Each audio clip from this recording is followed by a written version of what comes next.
네, 김종대 정옥식의 평화로 마스크 쓰고 2부 방송 계속 하도록 하겠습니다.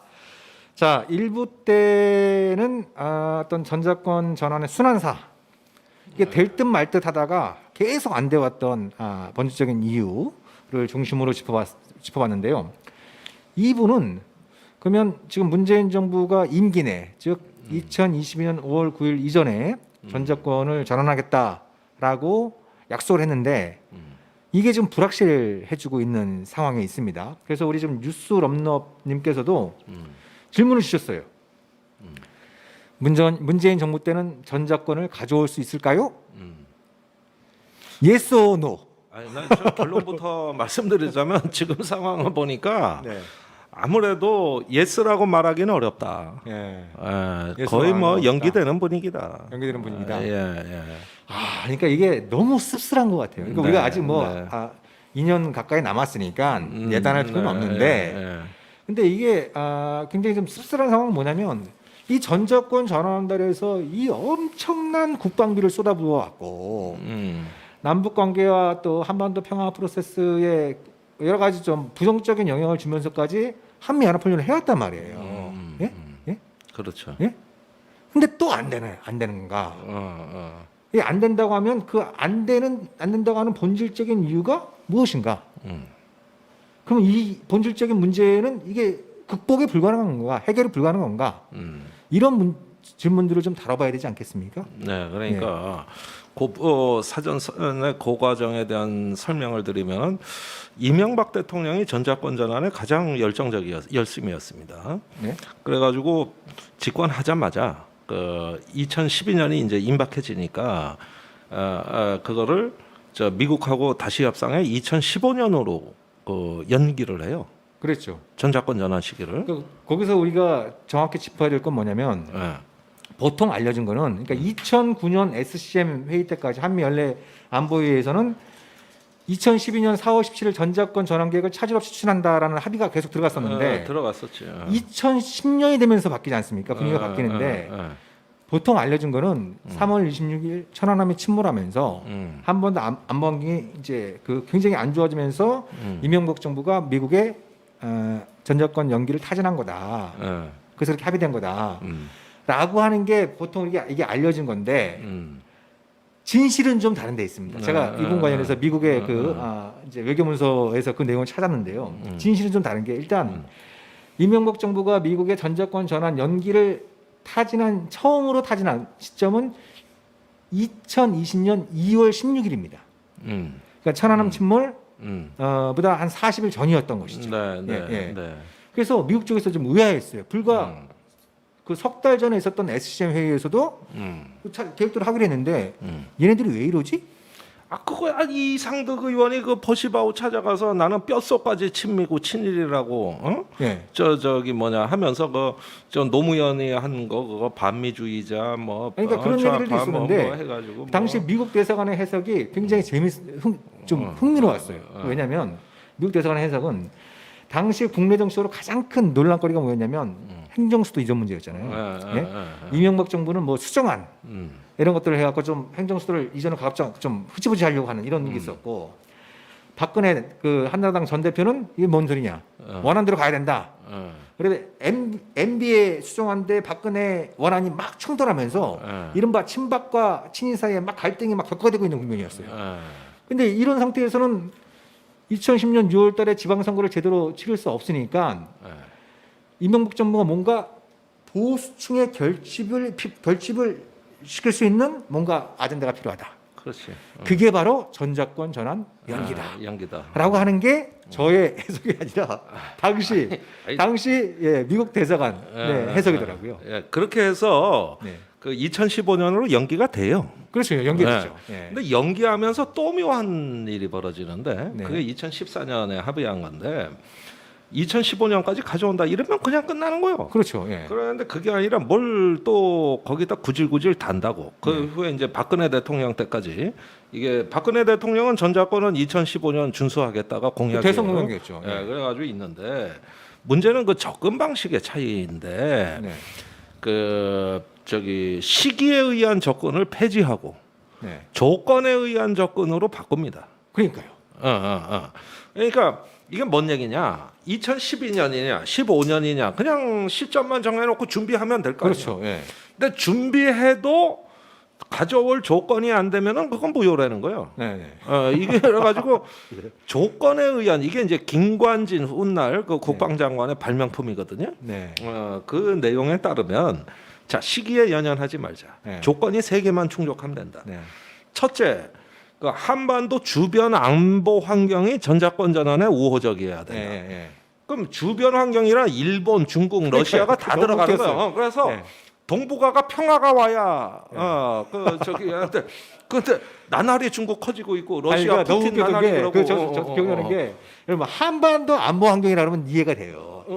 또 이해하기 힘들지만 그런 것도 할 수 있는데 한반도와 영내 안보 환경이 영내가 그 영내가- 지역 내 준말이고 그 지역이 그렇죠. 동북아를 동북아 얘기하는 거죠. 예. 그러니까 이게 이제 주변 강대국까지 뭐 다 이제 조건을 달고 예. 두 번째가 뭐냐 하면은 전자권 전환 이후에 한국군이 연합 작전을 주도할 충분한 능력이 갖추어져야 된다 이건데 네. 이게 주관적인 평가가 저기 그 이라크 전쟁 이후에 그 다 쓰러질 것 같은 이라크 신생 정부도 작전권 운영할 능력이 된다고. 네. 근데 여기가 안 된다는 거는 네. 연간 국방 예산을 이렇게 많이 증액시켜 놓고도 안 된다는 건 뭐예요? 그건 미국과 같은 수준의 정보 능력, 미국과 같은 수준의 지휘 능력, 또 엄청난 어떤 북한을 압도할 수 있는 화력, 뭐 이런 거 다 갖춰줘야 된다는 얘기하고 똑같은 얘기거든 이게. 그러니까요. 그러니까 이렇게 능력이 이게- 두 가지였잖아요. 하나는 연합 훈련을 통해서 예? 뭐 1단계 초기 임무 능력. 예? 그래서 뭐 IOC, 그건 뭐 올림픽 나중에 있고, 나오는 예. 거지. 2단계 해갖고 뭐 완전 임무 수행.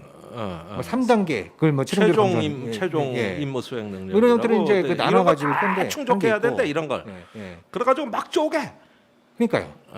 그러면은 예를 들면은 이런 거예요. 고등학교 이제 졸업해서 수능 시험을 보고 대학 가야 될 거 아니에요. 네. 그러면은 이거를 대학에 가서 요 과목을 비학점 이상 맞을 능력, 친구들하고 잘 지낼 능력, 그 다음에 아르바이트해서 등록금도 벌 능력, 이런 거를 한 100가지를 제시해 놓고 이걸 다 충족하고 대학 입학을 할지 말지 결정하겠다 이 얘기요. 예. 근데 그걸 어떻게 알아? 일단은 그러니까, 진학을 해서 노력을 하는 거지. 그러니까 30년째 재수 생활하려는 거거든 이 얘기는. 그리고 세 번째가 또 있어요. 그때는 이제 상황 변화가 반영이 된 건데 북한이 이제 계속 어떤 미사일 발사하고 이제 핵실험이 진행이 되니까 세 번째 조건은 이겁니다. 한반도 유사시에 북한의 핵미사일에 대한 초기 작전 능력을 한국군이 갖는 조건. 그렇죠. 그러니까 미국의 이른바 전략 자산을 비롯한 증원 전력이 들어오기 전까지 초기에 개전 초기에 북한의 핵미사일을 갖다가 대응할 능력을 대응할 갖춘, 능력. 그러니까 이건 이제 뭐 두 가지입니다. 세 가지. 세 가지인가? 그러니까 이게 세 가지를 얘기가 됐던 건데 그래서 말씀하셨던 것처럼 이거 완전히 귀걸이 코걸이잖아요. 그러니까 영원히 충족이 안 되는 조건이라 이겁니다. 이 세 가지는. 그때 박근혜 정부가 이거는 얘기했던 영원히 안 되는 거거든요. 거예요. 우리가 열심히 뭐 산축체계 만들고 막 이렇게 하면은 한 2020년 좀 지나면 아마 우리가 될 거야 이렇게 얘기를 했던 기억이 있어요. 그죠? 예. 그 하나만 한 얘기지. 예. 더 근데 나빠졌는데 아니, 무슨? 북한이 한국의 전적권 가져올 때까지 기다려 주냐는 거예요. 아니 또 미중 관계는 어떻고? 그러니까요. 그 영내 안보 환경까지 연결시키고 도무지 이런 말도 안 되는.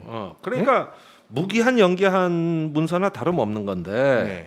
자 문재인 정부는 가져오겠다. 빨리 가져오겠다는 이제 공약을 낸 거 아닙니까? 그죠? 네. 가지고 이제 진행이 되는데 그런데 사실은 이런 어떤 전자권 전환 검증 그 능력을 검증하는 훈련은 한미 그 연합훈련을 통해서 되는 거거든요. 네. 그래가지고 여기서 이제 한국군이 이제 운용을 해보고 그러면은 사실은 뭐 100% 충족은 아니라 할지라도 어느 정도 한국군이 이제 이런 중견 국가의 군대로서 그럭저럭 이제 자격이 된다. 어느 정도 능력도 되고 의지도 있다. 이러면은 사실은 전환이 되는 겁니다. 네. 그거를 판단하기 위해 연합훈련에서 그 근거를 쫙 마련해야 되는 거예요. 근데 이상하게 미국 태도가 럼스펠드하고는 때하고 지금은 너무나 다르다는 거예요. 그러니까 오늘 그 중앙일보가 보도한 거 보니까 그 전자권 전환에 대한 검증에 필요한 목록수, 평가 목록수가 90개에서 그 에브라임스 주한미군 사령관의 요구에 의해서 155개로 늘었다. 그 중에 일부는 한국군이 도저히 충족시키기 어려운 것들 포함됐다. 이런 거예요.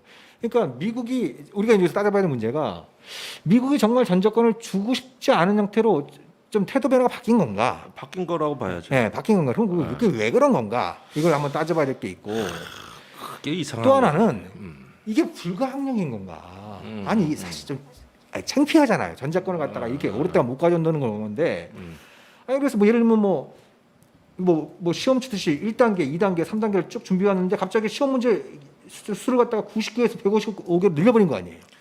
아 그랬다면 수능 보는 고등학생들 폭동 그러니까 일어나요. 우리 고등들도 가만히 있을 수 없는 상황이 발생하고 있는 건데 이게 또 뭐 청와대에 가서 보고까지 되고 이게 그렇게 되기로 합의했다는 게 한미가 합의한 거야. 예. 한미가 합의한 거라고. 아니 그러니까 이게 이런 어떤 미국의 일방주의적인 태도를 갖다가 이렇게 당하고만 있어야 되는 건가? 이걸 교정할 수 없는 건가? 아니 이미 우리가 합의해 준 거죠.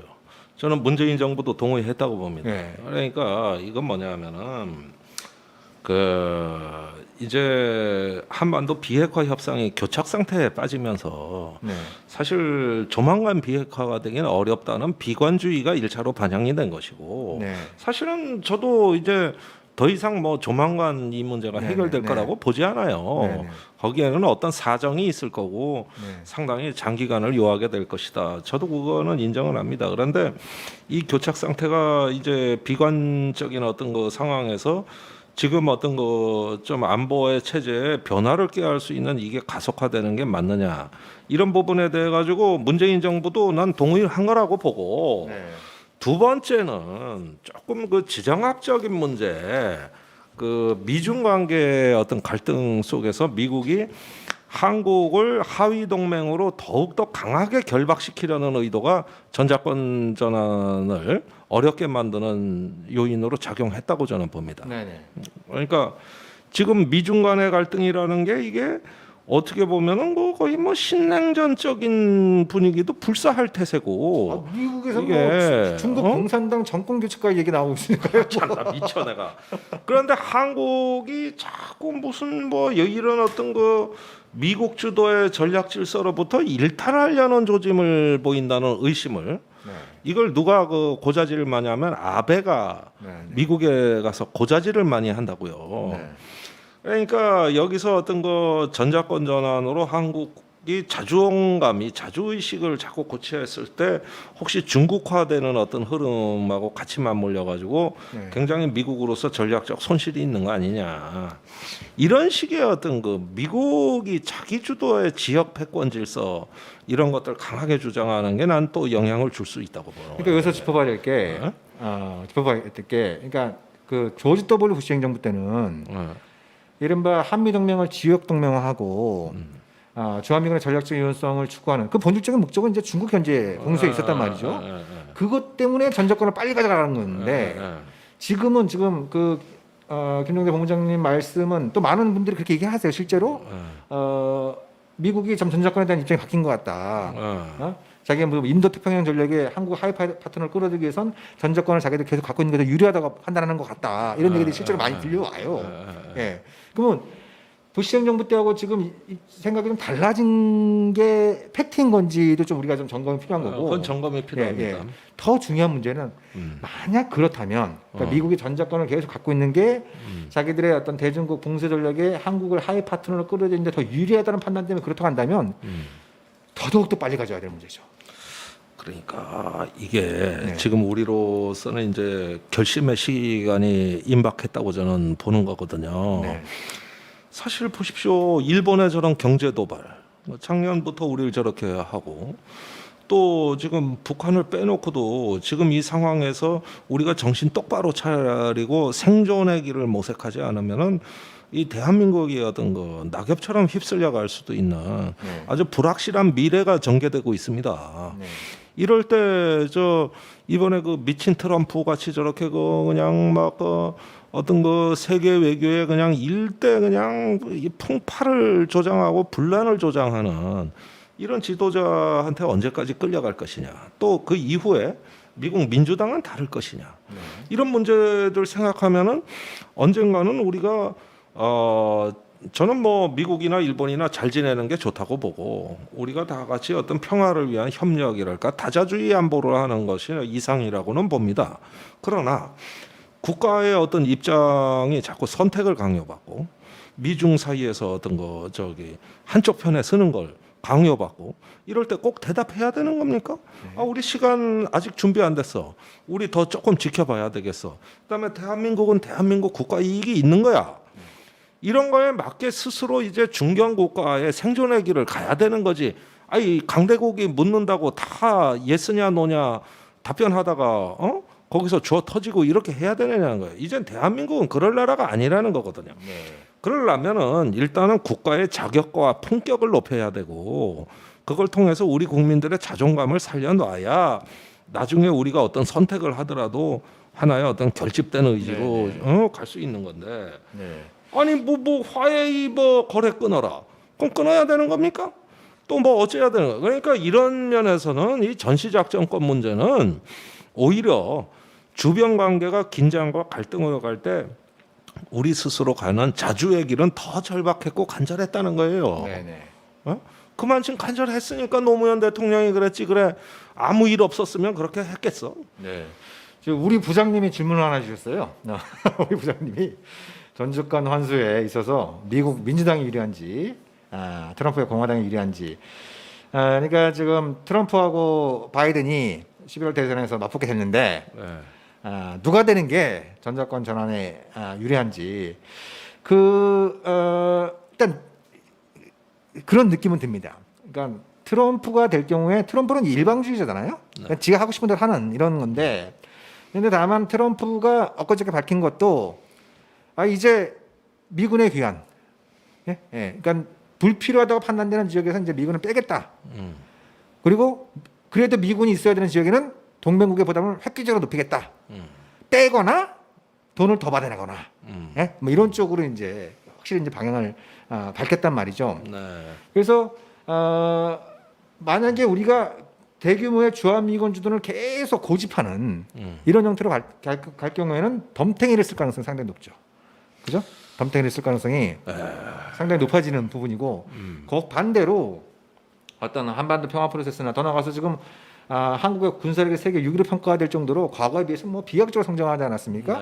그리고 이런 어떤 우리 국민들도 좀 이런 부분들에 대해서 좀 자신감을 갖고 미군 줄어드는 거 뭐 완전 철수까지는 아닌데 완전 철수는 불가능하니까 불가능해요. 좀 줄어드는 거 오케이. 그러면 작전권 가져오자. 이럴 때 오히려 또 트럼프하고 얘기가 잘 될 수 있는 부분도 있는 거겠죠. 그런 부분들이 좀 있는. 아니 그런데 거듭 말씀드리는 거는 뭐냐면은 우리가 원치 않는 전쟁에 막 연루되고 위기 관리가 실패하고 이랬던 모든 원인의 근원에는 우리 스스로 위기를 통제할 줄 모르고 결심할 줄 모르는 약소국의 비루한 운명을 수용해온 그간의 어떤 국가의 품격이 떨어져 있었다는 게 깊은 근원에 있다고 저는 보여지는 거거든요. 문재인 대통령이 그런 말씀하신 적이 있어요. 어려울 때일수록 원칙을 지키는 게 전략이다. 그러면은 지금 점점 더 어려워지는데 이때 대한민국의 원칙은 뭡니까? 그건 우리가 스스로 우리 운명을 개척하고 우리 스스로 생존의 길을 모색할 수 있는 그 기질과 자존감만큼은 확실하게 갖춰놔야 된다는 거거든요. 이게 중견국가 대한민국이 앞으로 생존하는 길이라는 걸 저는 분명히 말씀을 드리는 겁니다. 과거에 그렇지 못했을 때 우리가 엄청난 아픔을 겪었어요. 94년에도 겪었고 2002년에도 겪었지만 2010년 연평도 포격전 때는 포 한 방 쏘는 거 비행기 한 방 띄우는 거 분 단위로 연합사에 전화해서 쏠까요 말까요 물어보고 했습니다. 그러니까 이게 비정상적인 상황이 오래 있다 보니까 그렇지. 일단 정리가 안 돼. 그리고 국가가 군대를 지휘할 때는 가장 중요한 게 명령은 단일해야 되는 거거든요. 근데 연합사령관 허락받아야 돼. 합참의장 허락받아야 되고 야전 전투부대는 누구 명령을 받아야 될지 모르는 네. 이런 상황에서 우리가 위기의 피해가 더 커졌다는 거를 명심해야 돼요. 빨리 결심을 해야 되는데 네. 뭘 확전을 방지할지 아니면 상황을 통제할지 이명박 대통령 몰라요. 합참의장도 미군한테 쏠까요 말까요 물어보고 있어요. 그러니까 이런 상황에서 엄청난 피해가 커졌다는 겁니다. 그러니까 이제 정상 국가가 됨으로써 우리 스스로 뭔가 결심할 수 있어야 남북 협상도 되는 거예요. 아니 요즘 북한이 우리나라에 대해 가지고 저 쏟아내 놓는 어떤 그 언사를 보면 니들은 국가가 아니야 저리 가 이거라는 거야. 그러니까 네? 그 월터 샤프 전 주한미군 사령관이 그런 말을 했었죠. 아니 뭐 전작권을 한국군이 가져가면 뭐 대북 억제 태세가 약화될 거라고 얘기하는 사람들이 있는데 군사 지휘관으로서 그 말도 안 되는 소리다. 자기가 판단할 때. 왜냐? 북한이 보기에 한국군은 작전권이 없기 때문에 전작권이 없기 때문에 한 대 주업해도 뭐 보복 제대로 못한다. 근데 한국군이 전작권을 갖게 되면 북한이 한 대 때리면 자기는 두 대를 맞을 수 있다라고 하는 그렇게 판단할 수 있기 때문에 대북 억제 태세가 더 강화되는 거다. 이렇게 얘기를 한 부분 있거든요. 뭐 그렇게 가자는 뜻은 아니지만 아니, 그런 뜻은 아니지만 그러니까 그런 어떤 부분들이 계속 군사적인 전문성을 갖고 얘기를 해도 이게 안 먹혀 들어간 어떤 중요한 이유 중에 하나가 그런 겁니다. 그러니까 아까 잠깐 소개했던 것처럼 그 한나라당 지금 미래통합당 전신 한나라당 의원들이 그 버시바 미국 대사를 만나갖고 결국 나중에는 실토를 합니다. 그 미국 외교전문에 보면 그렇게 나와요. 뭐라고 나오냐면 우리가 전작권 자체에 반대하는 거 아니다. 우리가 반대하는 건 노무현이다. 그러니까 네. 아주 이적성 발언. 아주 그렇죠. 아니 현직 대통령 그것도 미국 대사를 만나서 그렇게 얘기하는 거고 제가 그 외교 전문을 보면서 손이 벌벌 떨렸던 이런 좀 이렇게 기억이 나는데 그러니까 너무 철저하게 정치적인 관점에서 지금 막 정략적인 관점에서 이걸 접근해야 하기 때문에 이 비정상적인 상태가 계속 이어지고 있다. 그러니까 쉽게 얘기해 보자고. 네. 저도 요즘 낙선하고 이제 실업자 됐잖아. 응? 그러면 내 통장에 돈이 조금 있다고 이걸 갖고 이제 당장 버스 타고 점심은 사 먹어야 될 거 아니야. 네. 근데 어느 날 집에 돈 못 벌어간다고 우리 이제 부인께서 네. 네 통장에 대한 통제권은 내가 가질 거야. 네. 이러면서 저기 내가 현금으로 10,000원 줄 테니 이것만 쓰고 그 통장 카드 나한테 가져와. 네. 이러면 내가 이제 집에 가서 매일 빌어야 되잖아. 그렇죠. 네. 그러면은 밖에 나가서 저기 요즘은 다 그 계좌로 입금되니까 옛날 같은 경우는 가끔은 뭐 현금으로 주기도 했었는데 요즘 그렇게 일절 없으니까. 그러면 내가 예. 밖에 나가서 사회 활동이 안 된다고. 네. 내가. 네. 그런데 우리가 국가가 50조가 되는 통장이 있는 거예요. 그게 국방비입니다. 네. 작년에 국방비 50조 원 썼어요. 네. 네. 그러면 이 50조 원을 쓴 거를 내 돈으로 놓은 건데 근데 이 통제권이 나한테 없다고 한번 생각을 해보라니까 그러면 어떻게 되느냐 한국 대통령은 작아지는 거예요. 지금까지 그런 식으로 비루하게 살아왔어요. 우리가 지금까지. 그러니까 지금 주한미군 병력 수가 28,500명이잖아요. 네. 한국군이 한 56만 명 돼요. 네. 그죠? 20배가 많아요. 그죠? 네.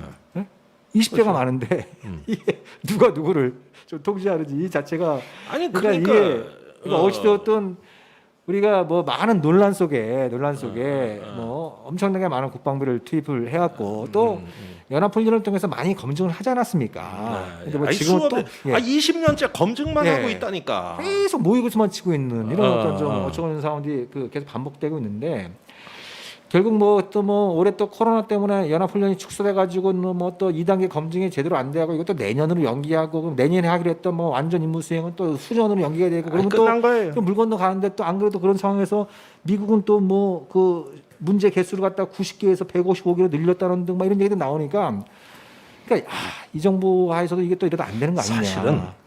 사실은 네. 그 순탄하게 훈련이 진행돼서 가져와도 문제예요. 네. 노무현 때하고 변질돼 있어요. 네.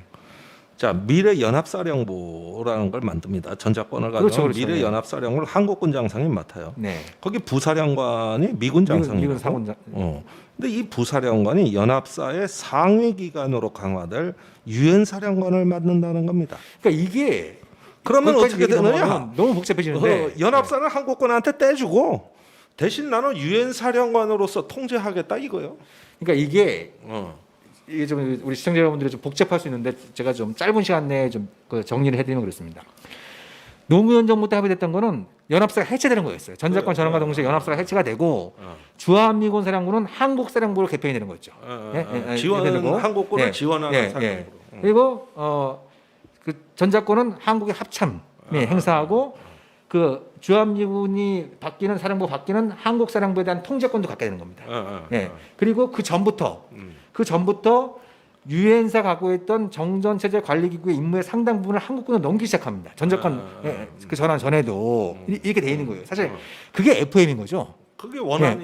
그게 이제 FM인데 근데 이게 시간이 지나면 이상하게 변질돼 갖고 박근혜 정부 때 이게 이상하게 합의가 돼 가지고 전작권 전환은 바뀌어도 연합사는 존치된 상태에서 한국군 사성장군이 사령관을 맡고 미군 사성장관이 이제 부사령관을 맡는데 근데 뭐 최근에 뭐 유엔사 재활성화 프로그램 그래가지고 이거를 갖다가 연합사 부사령관이 유엔사 사령관을 맡게 되니까 유엔사를 통해서 뭔가 이 작전 통제권을 행사하려고 하는 게 아니냐 이런 의구심이 제기되는데요. 근데 유엔사는 전쟁 사령부가 아니지 않습니까? 전쟁 사령부는 정전 체제 유지 그 준수 임무를 수행하다가 유사시에 회원국으로부터 전력 공유를 받아가지고 이걸 연합사에 넘기는 임무를 하는 거거든요. 원래 임무는 그건데 그렇게 되면 이제 앞으로 연합사 사령관을 한국군이 맡게 되니까 뭔가 유엔사에서 꼼수를 부릴 수 없나? 뭐 이런 얘기들까지 나오고 있는 거예요. 그러니까 이미 변질됐어요. 가져와도 옛날 같지 않을 겁니다. 그런데 그나마도 안 돼요. 그러면은 제가 보기에는 이렇습니다. 우리가 왜 국가가 국방비를 쓰고 또 이렇게 헌법을 수호하는가? 그다음에 우리 장차 이제 한반도의 평화 공존의 질서는 누가 주도돼서 만드는 것이냐? 결국 우리는 중재자니 촉진자니 이런 거 아닙니다. 대한민국이 당사자입니다. 사실은 문재인 정부가 꼬여버린 거는 그놈의 중재자라는 논리 때문에 이리저리 그 북한식 용어로 하면 오지랖 넓은 중재자 행세하다가 망한 거예요. 망한 것까지는 아니지만 어쨌든 어려워진 겁니다. 그런데 여전히 이 대한민국의 안보의 당사자라는 건 대한민국 국민이라는 거를 재확인하고 이제는 결기 있게 우리가 평화와 안보의 당사자라는 이런 어떤 그 새로운 그 원칙의 리셋이 있었어야 됐던 것이고 그런 가운데서 보십시오. 이제 코로나는 대한민국이 방역도 잘하고 지금 여러 가지 훌륭한 어떤 좋은 선례를 남겼습니다만은 앞으로 10년 후, 20년 후 보면 우리는 어디로 가는 겁니까? 그거는 저는 대한민국은 이제 중견 평화 국가로서 또 번영하는 국가로서 우리가 성장하고 발전하고 이렇게 가는 게 대한민국의 앞으로 미래의 어떤 우리 사명인 거거든요. 그런데 아니 지금 이 문제 하나를 제대로 처리 못 해가지고 쩔쩔매고 그다음에 저 당사자 논리 하나를 제대로 갖고 있지 못한다면은 이제는 주변국의 선의에 대한민국 운명을 맡겨야 되는 처지입니다. 그런데 제가 이 국제 관계를 보면서 제일 어리석은 행태가 뭐냐 하면은 상대방의 선의에 기대하면서 내가 아무런 준비도 하지 않는 거. 그렇죠. 이것처럼 우매하고 이것처럼 그게 이제 결과적으로는 그 문재인 대통령도 올해 초부터 아쉬움을 토로한 거 아닙니까? 북미대화가 잘 될 걸 믿었다, 기대했다. 그게 안 되는 바람에 엉망진창이 됐다. 아니, 난 그건 이해해. 그러니까 그런 어떤 그 부분들이 좀 두 번 다시 있으면 안 될 텐데 아무튼 이제 방송을 마무리해야 될 시간인데 우리 시청자분께서 어지럽다고. 어지럽지. 이게 정상이에요, 근데 저희가 내용을 잘못 전달해서 그런 것도 아니고 이게 지금 작전권 지휘 구조가 어지럽기 때문에 어지러운 거다. 아니 외국 사람한테 설명하면 아무리 밤새워 설명해도 이해를 못해. 이해를 못해. 저는 그 한국 합참의장이나 이 주한미군 사령관도 이걸 제대로 이해하고 있는지 의문이 될 때가 있어요. 아무튼 그러니까 이게 어지러운 이유는 이 주제가 어렵기 때문이지 이 전제권 구조 자체가 어렵기 때문이지 저희가 어지럽게 설명해서 그런 건 아니다라고 죄송합니다. 자유를 하면서 오늘 방송을 마칠 텐데요. 아무튼 이게 그 자칫 잘못하면 2007년에 재판이 될 수도 있다. 그러니까 무슨 말씀이냐면 2007년 때 전작권 문제가 핵심적인 대선 쟁점으로 부상하지 않았었습니까?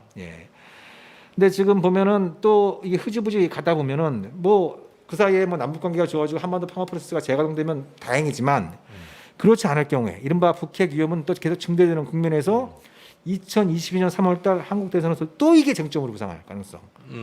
아주 소모적인, 아주 비생산적인 경험을 우리가 톡톡히 목도를 해왔던 만큼 일단 우리가 여러 가지 뭐 여건도 어려운 부분도 있고 환경도 어려운 부분도 많이 있습니다만 우리의 근력, 대한민국의 근력 자체가 이미 세계 위기, 예? 군사력을 갖출 정도니까 그 커진 강해진 근력만큼 이제 우리 스스로 판단하고 우리의 두 발로 걸을 수 있다라고 하는 자신감을 예? 정신전력 말 그대로 정신전력을 좀 강화시켜야 될 때가 아닌가라는 생각이 듭니다. 예, 전 정권 터느라고 벌써 80분 동안 방송을 했는데요. 예, 그러면 8월 25일 방송 이것으로 마무리하고요. 또 김종대 전 의원께서 수고 많이 해주셨고 저희 평화로 다음 주에 다시 인사드리도록 하겠습니다. 코로나 조심하시고요. 예, 행복한 나날 보내시기 바랍니다. 감사합니다. 감사합니다.